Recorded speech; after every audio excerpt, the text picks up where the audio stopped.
went to Vegas expecting the hangover. Instead, I came back questioning like everything I knew about success. Cause here's the thing about Vegas. It's bright, it's loud, there's money everywhere. Designer stores, luxury hotels, fancy cars. All the stuff you're supposed to want when you become successful. All the stuff you want when you finally make it. But the whole time I was there, I couldn't shake this one feeling. I don't belong here.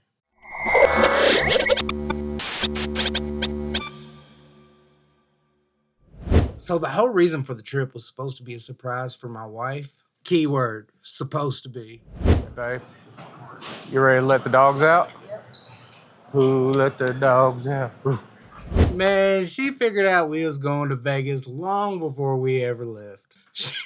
She's a smart one and a good detective. I could never get away with anything. But the real reason I wanted to take her wasn't just for Vegas. So she has a cousin out there she's never met before, and I was thinking how cool it would be just to get away for a few days, man. Meet some family and make some memories. And of course, me being me, film some content while we're there.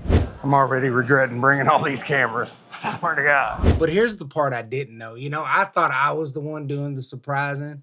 But turns out when we got there, my wife had a surprise for me. I'm not the best in Las Vegas, maybe. If you know, you know. If you know, you know.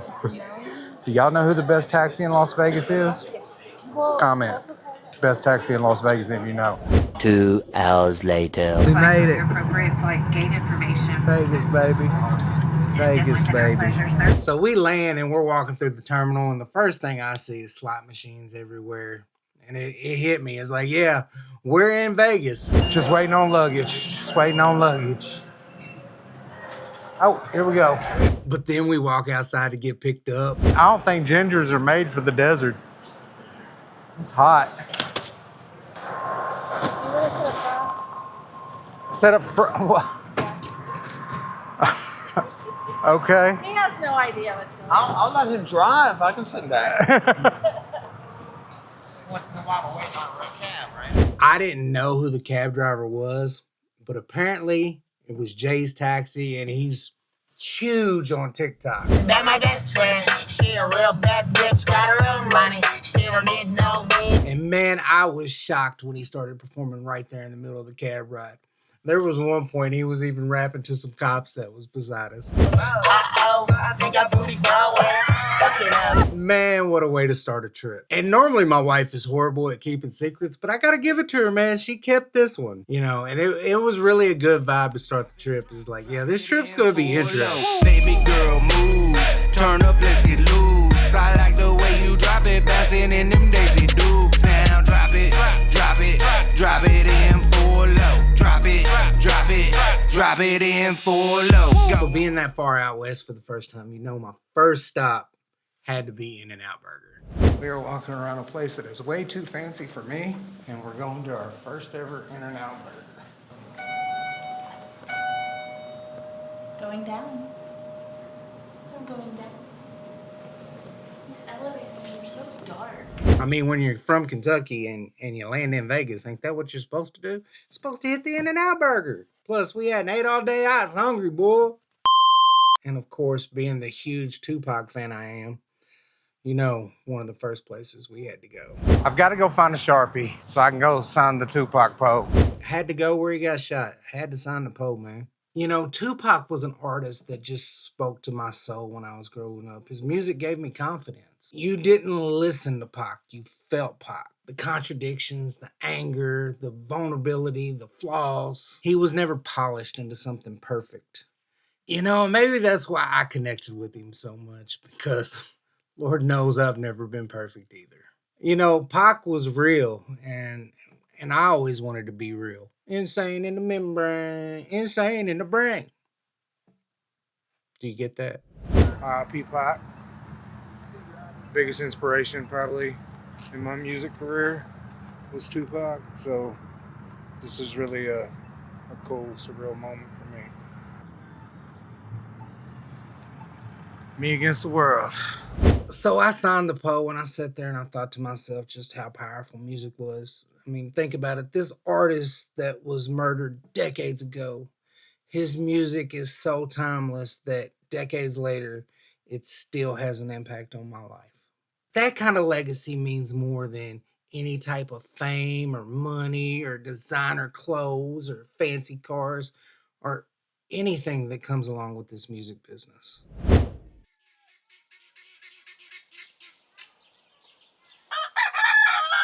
First thing the next morning, we ended up heading out into the desert to shoot some music video footage. I couldn't be in Vegas and not get some desert footage. And to be honest with you, out in the middle of nowhere, that's probably where I felt the most comfortable. I mean, you put me out in the middle of nowhere with a camera and a song. I mean, that's just what I love, man.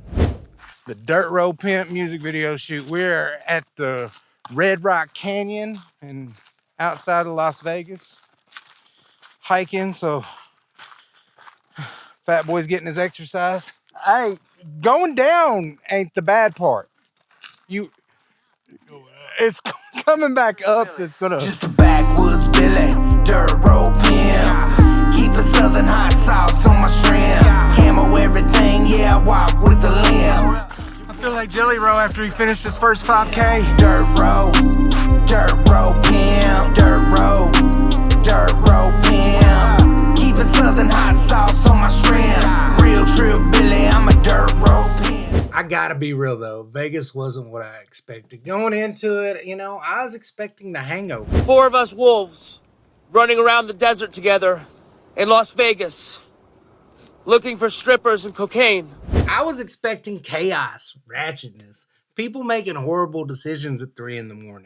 And I'm sure that Vegas exists somewhere, but the Vegas I saw felt more like Richie Rich than The Hangover. Luxury hotels, designer stores, expensive restaurants, everybody dressed like there's somebody important or trying to be somebody important. And that's when I realized something about myself. Luxury feels foreign to me. Don't get me wrong, like I want to be successful. I want financial freedom. I want to take care of my family. I want to take trips and experience things that I've never got to experience before. But I never want success to make me feel like I'm better than someone else. And maybe I'm being unfair. Maybe I'm reading the room wrong or the city wrong. But there was moments where it just felt like everybody in Vegas was trying to prove they belong there. And I knew damn well I didn't. You've said it yourself. If you want to be a millionaire, you got to surround yourself with millionaires. It's true. But we are a little ratchet, so But I'm still a little ratchet. But that's okay. It's just the white trash in it. That's just our white trash in it. It keeps you. I'm reformed, ratchet. It keeps you humble. Keeps you humble. I mean, I'm a country rapper from Kentucky. Give me some backwoods, a side by side, a little hole in the wall restaurant nobody's ever heard of. I'm good. But you take me and put me in a designer store where the shirt costs more than my first car? I'm way too ratchet for that, man. David, just so you know, the glasses, they might look fancy, but they cost me $10. Okay, wow. What? Yeah, I'm from Kentucky, bubba, country boy, burning rubber, ball like Rex at the buzzer, back row pimp, dirt road lover, please don't trip all the mud I drip, 270 to the 606, UGK off in the whip, I'm just riding dirty. Then, of course, there's that big old elephant in the room. I'm sober. And surprisingly, being in the casinos and around all the craziness, that didn't affect me one little bit. I think the only time I really felt the urge to drink was relaxing around the pool. And that's funny because it's not always the big dramatic moments that get you. Sometimes it's just the moments that feel routine. Sun's out, pool, vacation. You see everybody else out there drinking, having a good time, and you think to yourself, man, it'd be nice to have a drink right now. But I can't allow myself to be that version of myself ever again. And honestly, I really didn't need a drink to enjoy Vegas. I mean, I had my wife, her cousin was there, and let me tell you, he probably provided half the entertainment of the whole trip. That dude is hilarious. I was talking to the wife, I was like, maybe we should try to pick us up a hooker while we're here. And then I thought about it some more, and I was like, you don't know what you're gonna get. No. Especially at 2 a.m. on the fucking strip. That's that guy, he'll tell you, huh? 2 a.m. on the strip, you never know what you're gonna get, huh? Yeah, shit. Might have a set of balls when you're thinking it's got some tits. You know what I mean? I hear you. Holy shit. Yeah, hell yeah. That's what I'm saying. Exactly. And you're on alcohol. Oh, hell yeah. There you go. That's his guy. He'll probably tell you. Hey, Primo, where's all the hookers? Which way? The hookers. That way? The hookers. The $5 hookers. Good answer. You don't Later, Primo.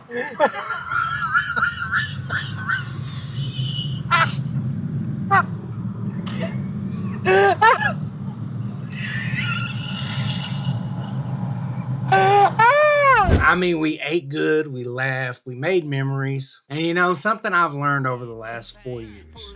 You don't have to lose control to have a good time. I'm just riding dirty, bitch. I'm just riding dirty. KY Race just living it. Yeah, yeah. Got that wood grain grip, swerving in the whip. I'm just riding dirty, bitch. But do you want to know where this trip really got me thinking? You know, one of the reasons I went to Vegas is because I thought it would be good Fat Boy Adventure content. And while I was there, I was posting some Fat Boy Adventures. You know, my train of thought was Las Vegas restaurants, tourist destination, millions of people every year. And then the videos flop. Y'all didn't care. But if I go and I find a buffet out in the middle of nowhere, it's like I just found the hidden gem. It's like I discovered buried treasure. You know, and at first you could look at the algorithm and blame the algorithm. Trust me, I've blamed the algorithm enough. But then I started asking myself, what if it isn't the algorithm? What if my audience knows me better than I know myself? What if the people that follow me aren't necessarily looking for some polished influencer walking into luxury hotels, eating at fancy restaurants? Maybe y'all are here because I'm just a guy from Kentucky that doesn't quite fit the mold. A country rapper that talks about anxiety. A sober motherfucker that can still laugh at himself. Serious question. How much money do you think I can make if I go buy a cowboy hat and take my shirt off? Oh. Are we calling you tipping scales? Tipping scales? Tipping scales! That in turn got me thinking, you know, maybe I'm spending too much time asking what kind of content I should make instead of asking, who am I making content for? Because in all my years of doing this, I think I know who my people are. You're probably not a person that's trying to prove you're better than anyone else. You're probably someone that's felt overlooked. You're probably from a small town. I bet you work for what you have. And you've probably been through some shit. If I had to guess, you probably want more out of life, but you're not ashamed of where you come from. And as I think about it, you know, maybe Vegas just had to make me feel out of place for me to know exactly where I belong. Another night alone with the whiskey. Another city, I'm just moving like a gypsy. Highs and lows, that's the life on the road. I don't know if I live to see 50. But don't get me wrong, I had a great time in Vegas. I'm glad we went. I'm glad my wife got to meet her cousin. I'm glad we ate good, laughed, watched fireworks, and made memories. Because I'll never forget my first time in Vegas, baby. But I came home knowing something about myself that I probably didn't fully understand when we left. You know, maybe success isn't finally walking into a designer store and feeling like you belong there. Maybe success is knowing I don't have to. I don't have to be somebody different to prove I made it. I can still be that same dude from Kentucky. I can still make country rap. You know, I can still drive back roads. I can still eat at hole-in-the-wall restaurants. I can still talk about stuff most people are too scared to talk about. I can make content for people that feel invisible sometimes because I'm one of those people. And that's the people I understand. Those are my people.